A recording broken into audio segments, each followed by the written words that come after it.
Welcome to our next episode of Conversations with Yogis. My name's Ashley, and I'm sitting here with Melinda again today. And we are talking about the topic of the gunas in yoga philosophy.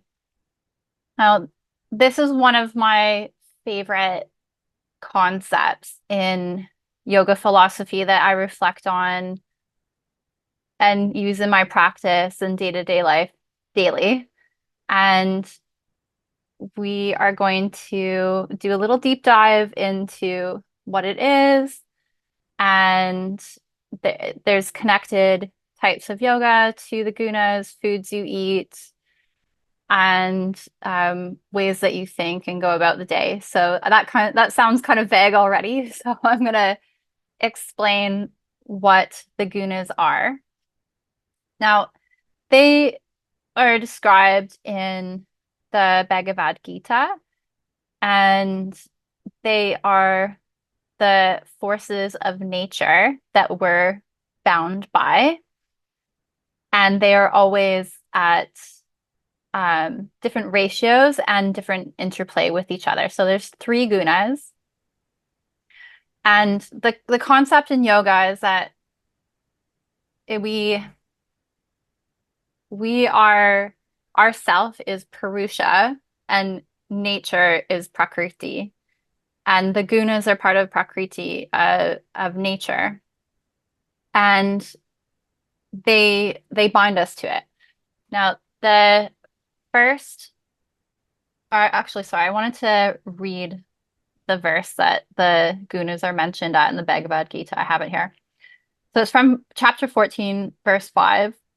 O mighty armed Arjun, the material energy consists of three gunas, modes: sattva, goodness; rajas, passion; and tamas, ignorance. These modes bind the eternal soul to the perishable body.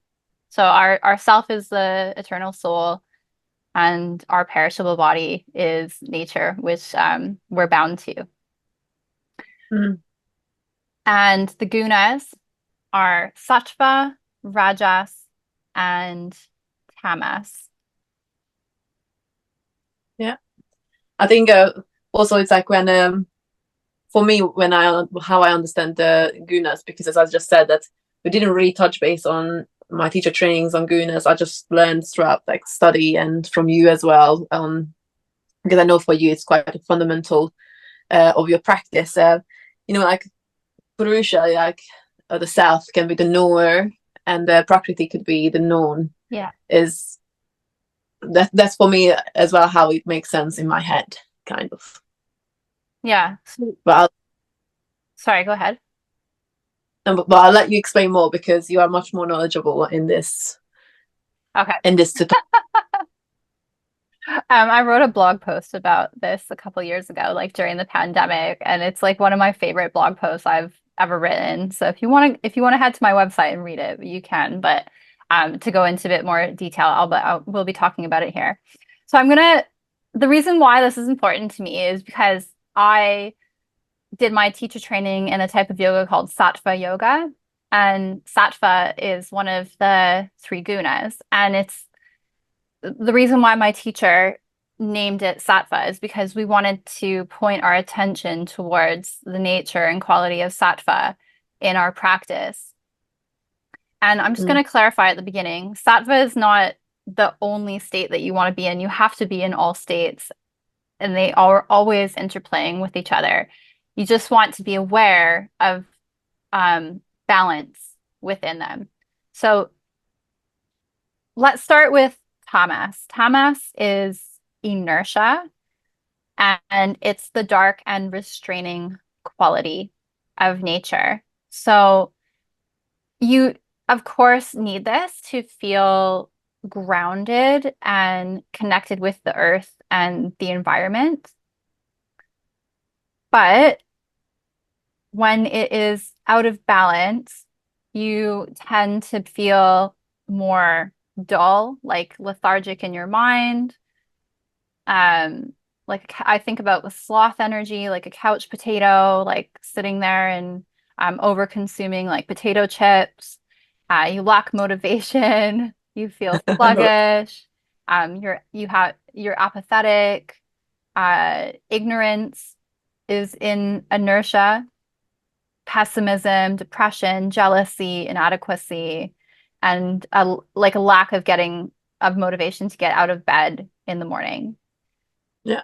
So, and like lacking creativity and dwelling on the past. So Tamas is connected to the past, and like feeling regret and stuff like that. So I'm sure like everyone's had moments of you can just think about where you felt Tamas in your life, and it's quite hard to get out of there once you're there. And uh, the practice of yoga is one of creating balance in the gunas as well. So it helps to bring you out of tamas if you're there and create more energy, create more, well, creativity and like wisdom. And um, you need to,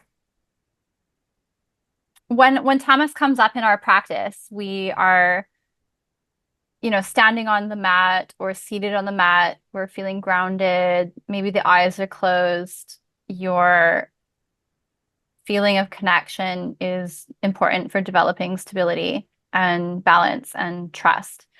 So tamas isn't all bad. Like we need that tamas to feel grounded.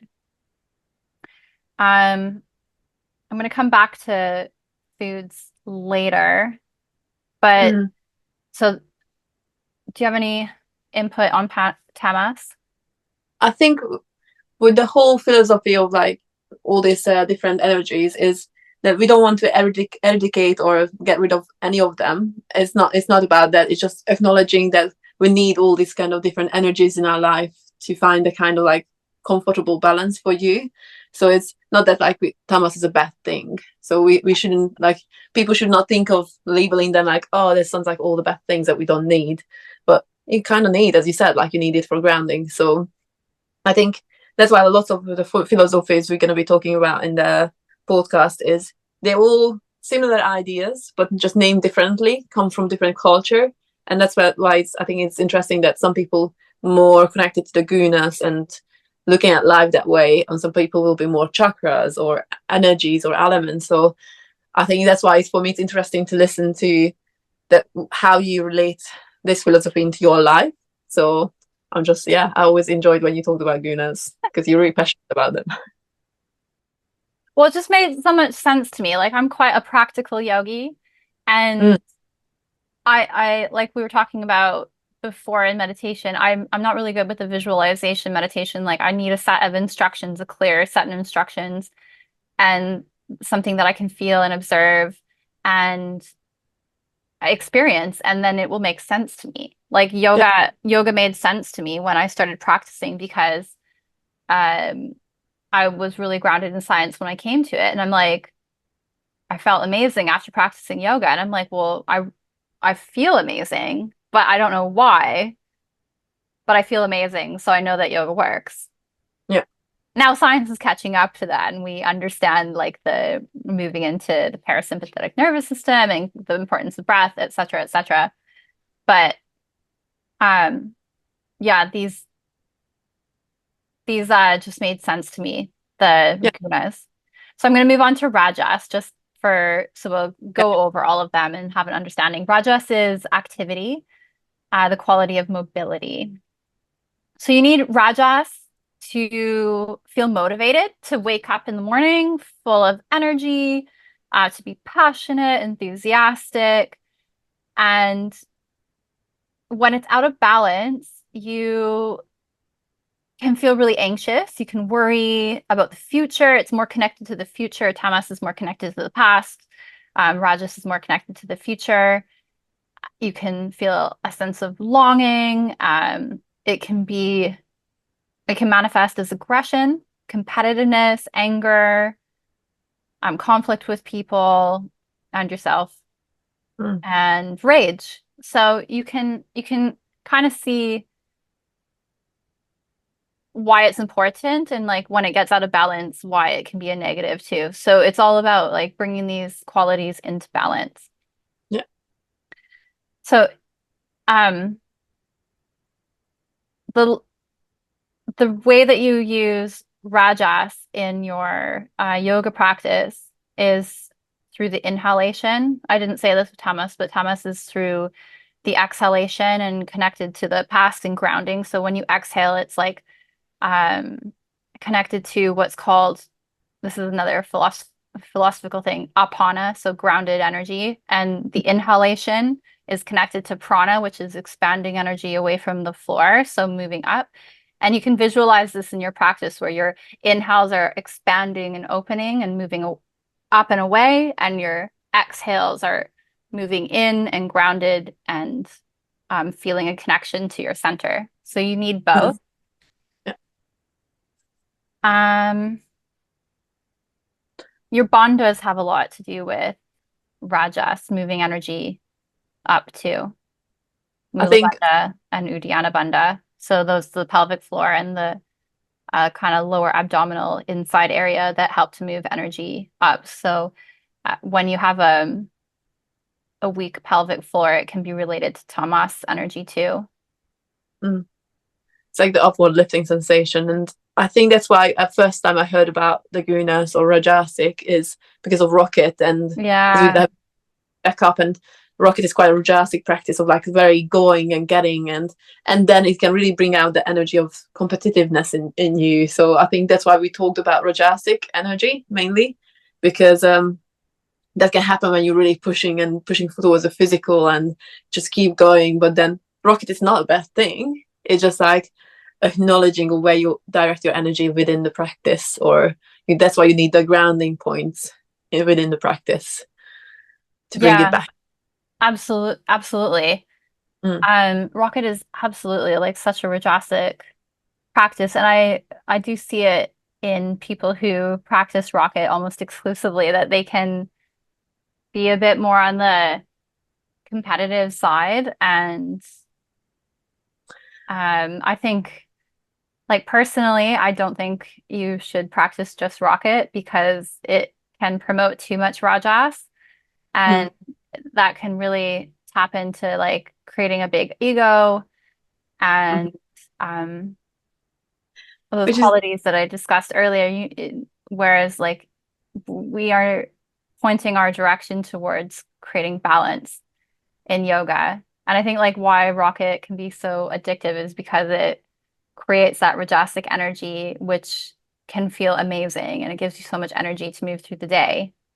it's like kind of addictive, and I think why Yeah. it's getting where people practice exclusively, because we're living in a city, we're living in a competitive environment, and it's just like feeding into that, which is kind of funny because rocket is really seen in like ashtanga grounding practice. It's just trying to help you like try to bring the ashtanga strictness of ashtanga a bit more acceptable within our society, and just help you to practice more yoga with the fun bits. But then I kind of went sometimes it goes kind of too far to one side, but it's really depend on the person of how they perceive it, how they've been taught, and how they find their own balance, and it can really get to the rajasic side.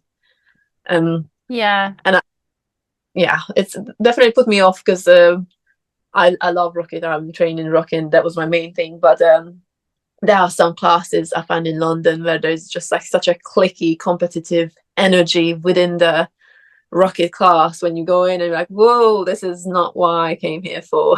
But then you just have to find the right group where you can still feel like a community moving together and breathing together, and not about how many handstands can you do before starting the class. But yeah, Yeah. work. Well, yeah, like you just said, like the energy feeds into the class too. Like you're creating this stimulating rajasic energy. And like we all know that I love Rocket, but I do feel it within myself is when and it comes into your practice when you're pushing too hard within Mm, yourself and you're like, oh, I have to do this posture or I'm a crappy person, you know, no, or yeah, like being hard on yourself. Tamasic in a posture would be like quitting before you even start yeah, or yeah. just hanging there and not putting any physical effort into the posture, Mm. like a That forward fold. Like Paschimottanasana is an active forward fold, right? Like there's muscular engagement in the legs, in the lower abdominals. You're moving forward into the forward fold, not just hanging there. But it's interesting because that can either become tamas, just laying and hanging in there doing nothing, and kind of the mind wandering and being like bored, or pushing hard too hard and forcing into the forward fold deeper and deeper and deeper because you feel like you want it so bad, and then you result in an injury. So we're Yeah, I think always that, looking for that balance, which yeah. is sattva. I think that's why it's important that so many people practice yoga and they forget that it's not just like hanging out in a posture and thinking about dinner. It's actually like so much things happening. So it's, yeah, it's interesting to bring that up. But yeah, let's move on to sattva, Okay. the sweet. So sattvic energy is illuminating, pure, and good quality. And it's the point that yoga practitioners try to turn their attention to build conscious awareness, to build presence, compassion, to find innate wisdom in nature and which is in consciousness as well, to find joy, to feel balanced, and to feel a state of harmony. So it's in the present moment as compared to the other two. So Rajas is future, Tamas is past, Sattva is present, Rajas is inhale, Tamas is exhale, Sattva is Kumbhaka, Yeah. breath retention. And you don't want to just go holding your breath. I'm just going to make that very clear. This is a practice for more advanced pranayama practitioners. You can experiment with a short breath hold, and if you take an inhale and an exhale a few rounds, and then you take a moment where you just hold the breath for like a second, you can feel this really sharp connection to the present moment.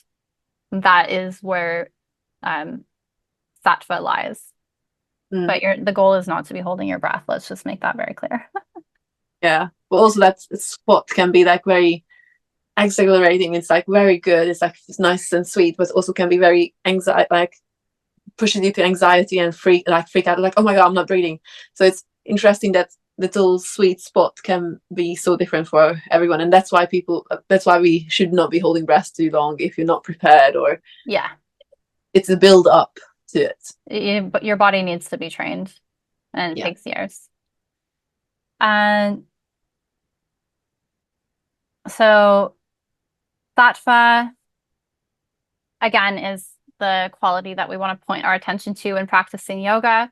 And you can't just live in sattva. You need the other two gunas. You need the motivation, you need the grounding.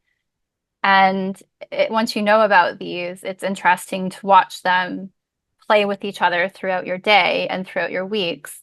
And especially as a, a female, or I guess someone who menstruates, you have a very close tie to this with your monthly cycle, where we were talking about this with Katie, like with ovulation, you feel motivated, and like right when before you have your period, you feel like the PMS symptoms like a little bit lower.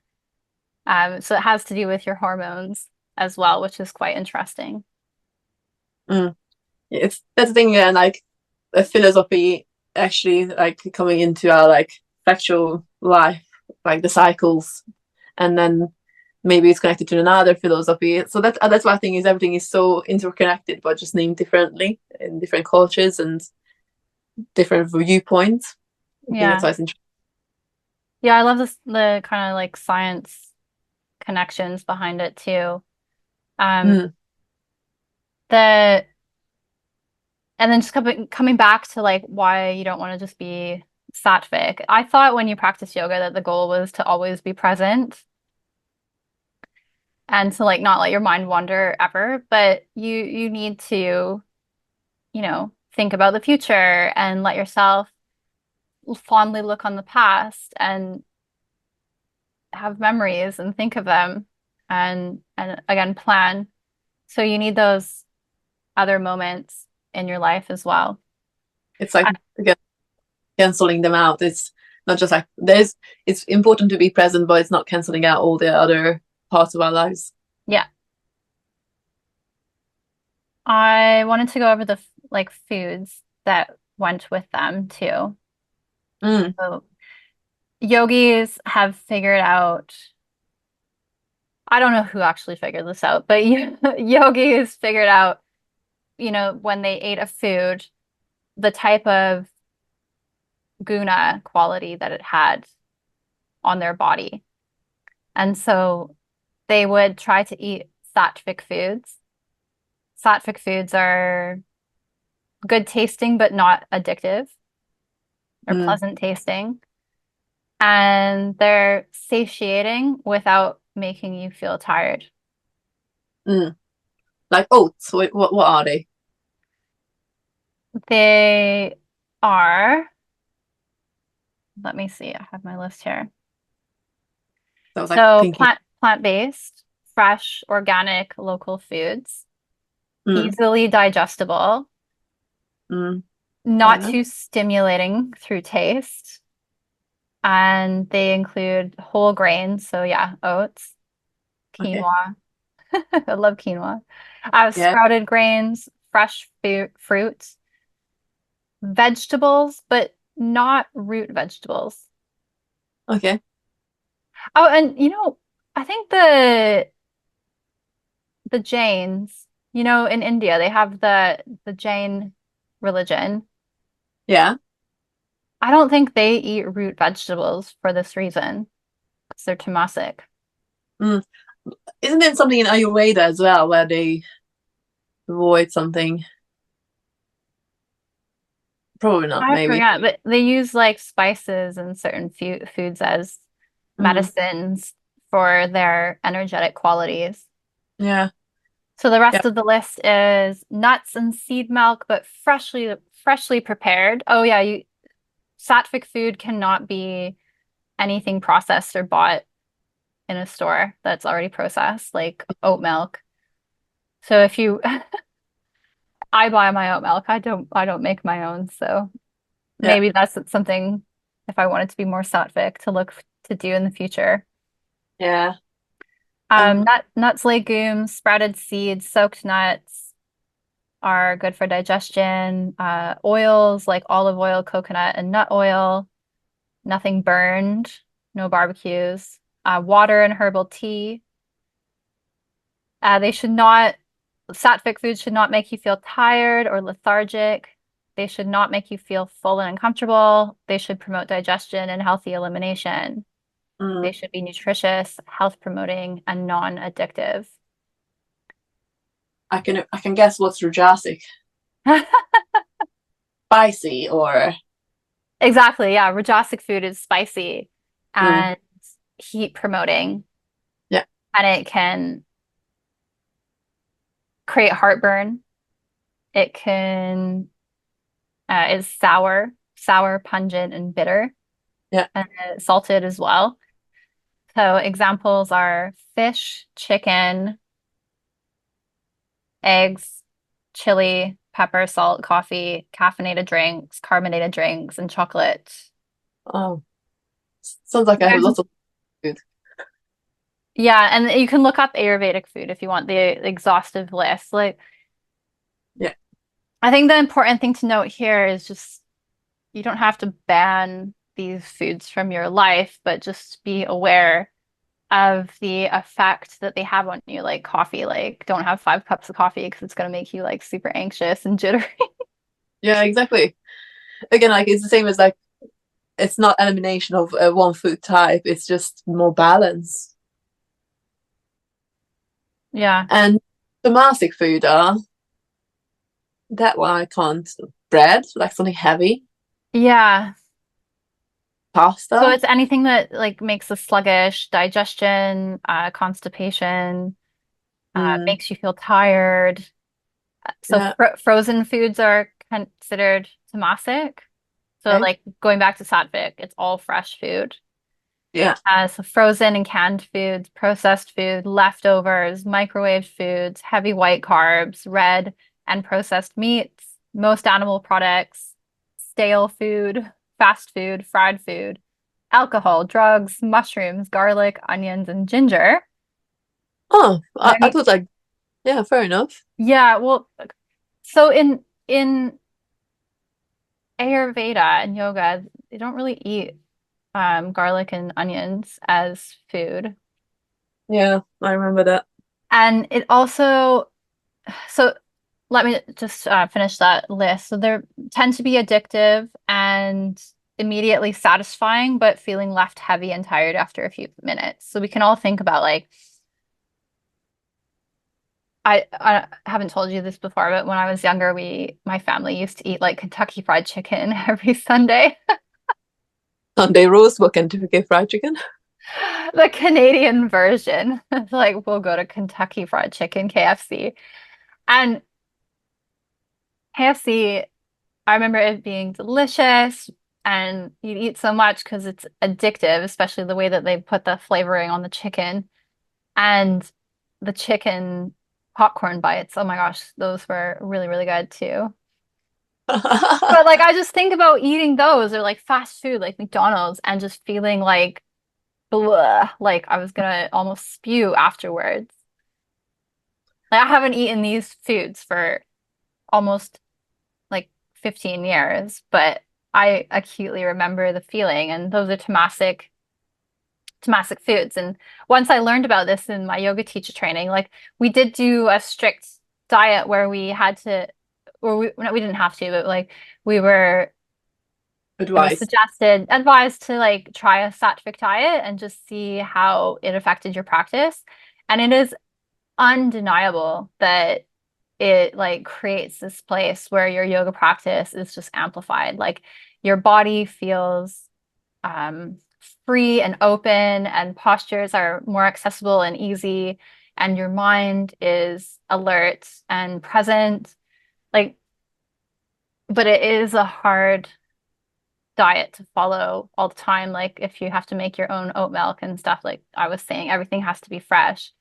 It Yeah. is challenging. My teacher in India, when I did my teacher training, he followed a sattvic diet and he just ate like he ate rice with some fresh vegetables and I mean that's all I ever saw him eat. And like there's this 106-year-old yogi I met at the Himalayan yoga ashram in Rishikesh. He was 106 and I went to some hatha yoga classes with him. He's just doing like Dvipada Shirshasana, like both legs behind the head and everything. And they said like he had a translator that he only ate fresh fruit every day. Yeah. Hmm. It's interesting. I think it's quite amazing. And but again, it's like, what can you do in your life? What is possible? What you can, um, yeah. What because when we hear about this, and sometimes in your head, like, oh, I would like to be a bit more. I would like to live that long. And but just what can you do where you are at the moment to promote the best you can for yourself?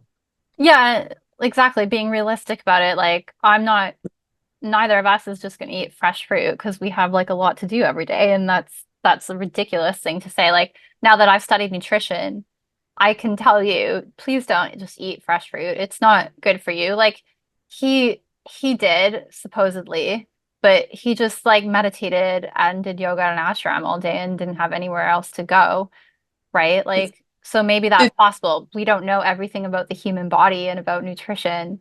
But in my life, that is just absolutely not possible.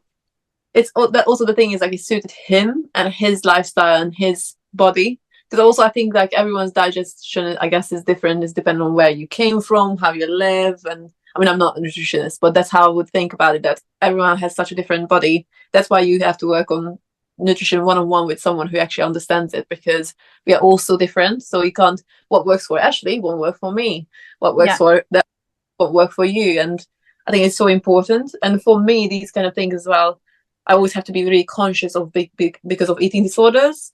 Because coming from a background where a promoting of not eating is actually a good thing, and losing weight and losing your period is actually a good thing because you're so slim. So for me, anything that promotes you only should eat this is for me a no, because it puts me back to that state of like, yeah, obsessive over what I eat, and then it's not a good place for me to be.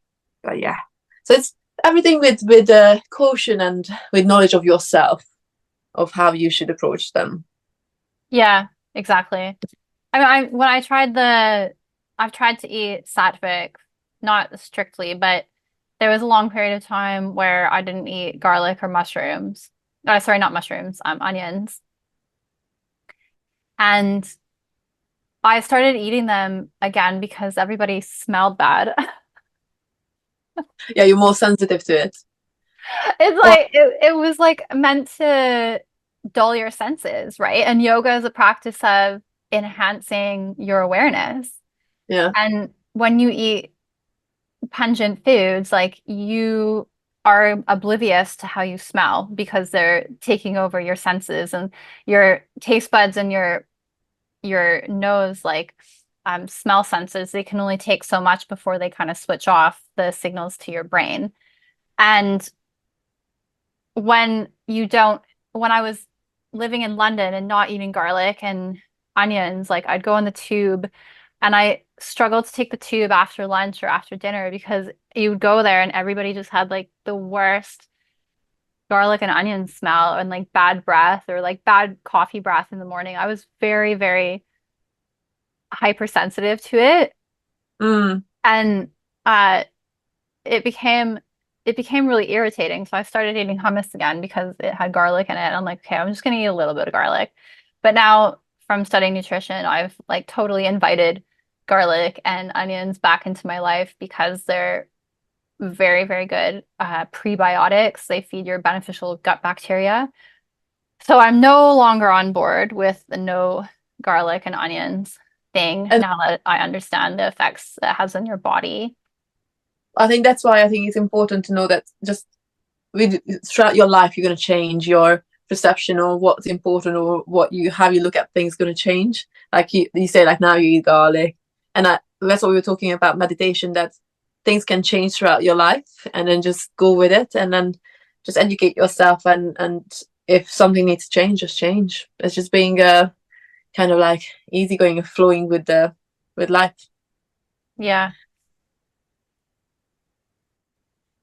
I wanted to, oh, you were making me think about like in Ayurveda, they talk about the digestive fire in people. So some people they look like they have like, they're colder, they're more frail, they might have a less digestive fire and they need more warming, like rajasic foods.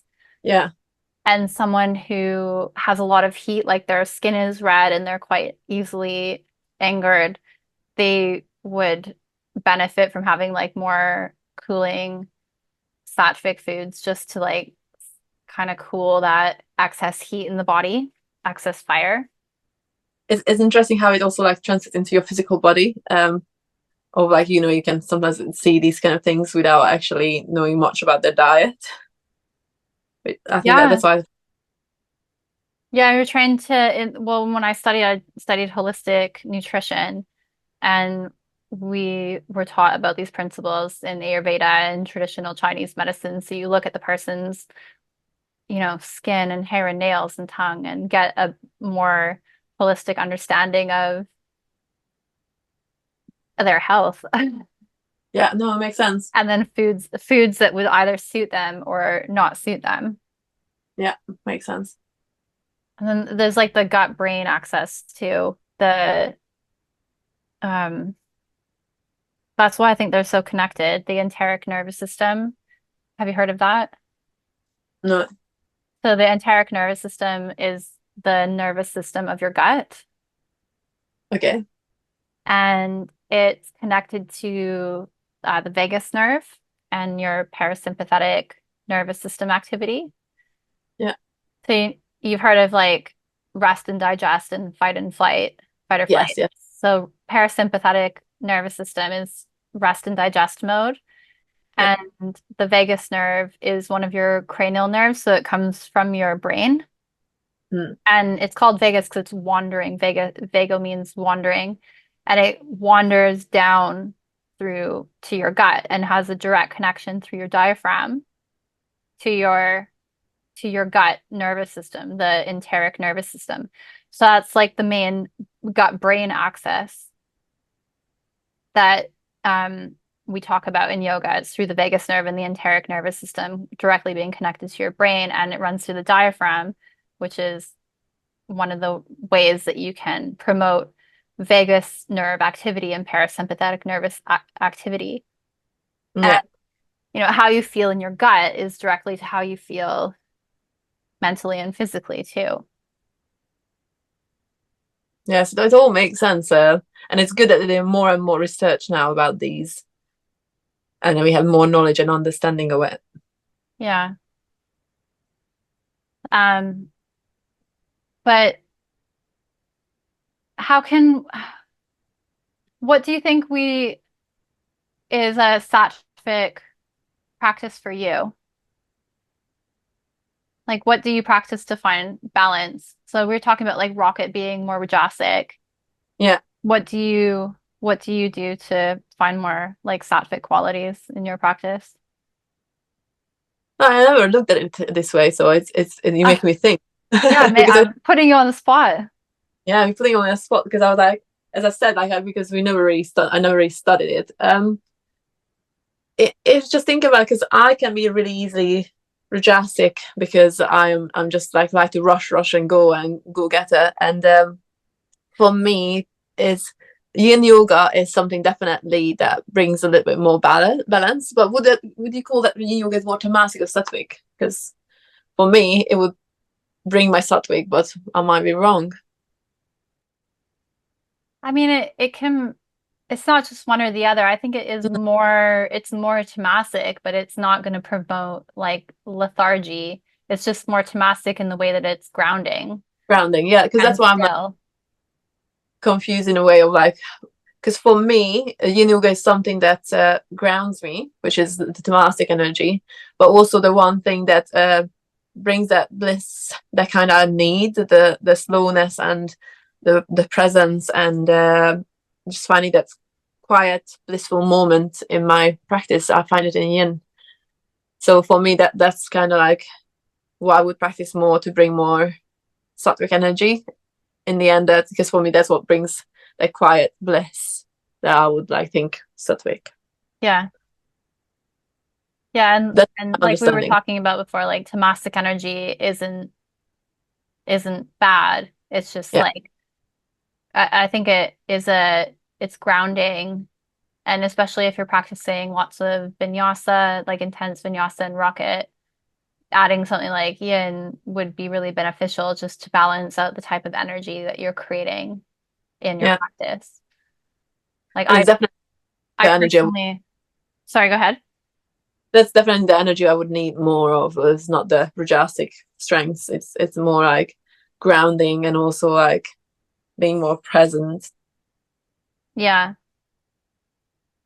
I practice my Ashtanga to for it feels sattvic to me, but I like you because of the length of the sequence, it's very stimulating, but also grounding, especially if you focus on the closing sequence at the end, which was really important to create balance in the whole sequence. Because if you just like are going for it, do your back bends and then kind of rest for a minute, you're gonna get up and leave with more rajasic energy than if you had spent like 15 minutes or 10 or 15 minutes on your closing sequence, like your shoulder stand, headstand, breathing and meditation in yoga mudra, and then taking a shavasana.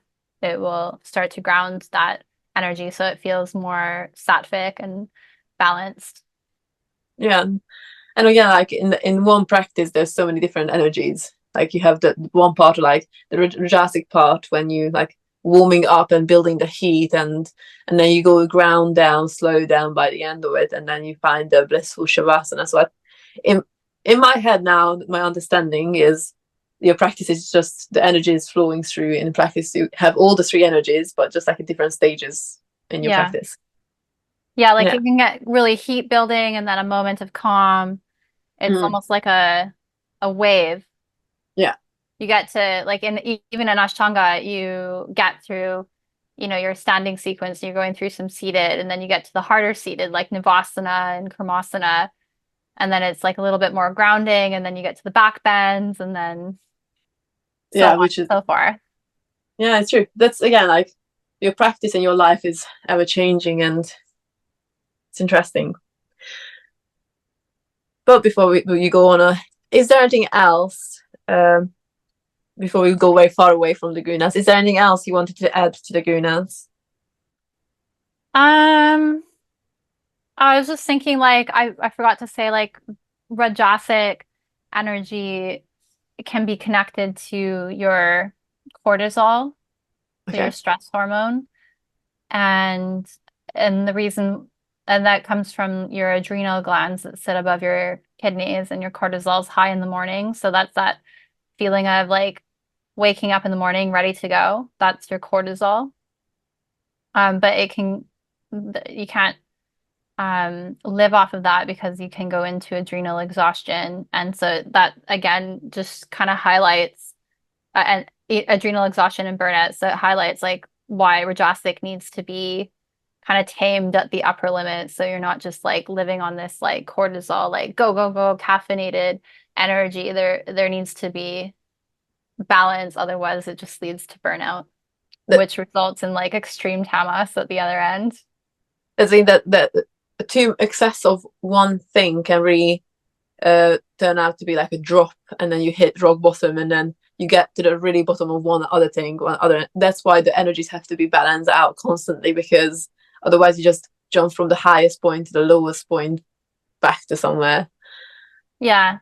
And I even notice it in myself where, one day I'll feel like super confident, like on top of the world. And then the next day I'm like Yeah. wallowing in self-pity and like doubting myself and um kind of like ready to give up and quit everything. And what brings me back into balance from those extremes is yoga, breathing, meditation, eating a healthy, balanced diet. Going back to your practice. Yeah, Yeah, that sounds good. pulling yourself out of the extreme end. So, you know, wallowing in self-pity, like laying on the couch, eating a bunch of fast food is just going to take you deeper Wrong. into that and it's going to be harder to come out of it too. So you catch yourself on those sloth moments and you're like, okay, I feel lethargic and unmotivated. Let's just go do like 15 minutes of yoga. And it always makes me feel better, even though I have to drag my body through what feels like mud to be able to do it. Like those beliefs are now firmly set, and that knowledge is now firmly set into your practice that you can identify when that energy has a stronghold on you and what's going to take you out of it. Yeah. In a way, that's why it's important to be conscious of your moments and your thoughts, because then you can stop and acknowledge and make a change when you need it, because otherwise you just rush, and then you just find yourself burn out and it's already too late. And that's why all this practice, all these little bits of your yoga practice, your mindfulness, your meditation comes into your everyday all the time to keep you in a more happy place or more balanced place, because that's what we need, that's what we strive for, hopefully. Yeah, Yeah. I think that's all I wanted to talk about with the gunas. Yeah, thank you So, for sharing. It's definitely always a reminder for me as well, because I know of them, but I don't know enough of them. And then even just like now, it made me think of parts of my life. So hopefully it did for the listeners as well, to be like, what's your Rajasic and Tamasic, and it's interesting. So we hope you heard something new, or you could be reminded of the things that you have forgotten. And if there's anything that you want to add, we are here for you. yeah, it's just such a good philosophy to incorporate into your awareness and into your life and into like self-reflection and and learn how to Mm. manage your energy and be truthful and honest with it. Yes. But thank you Right. for listening, everyone. Thank you.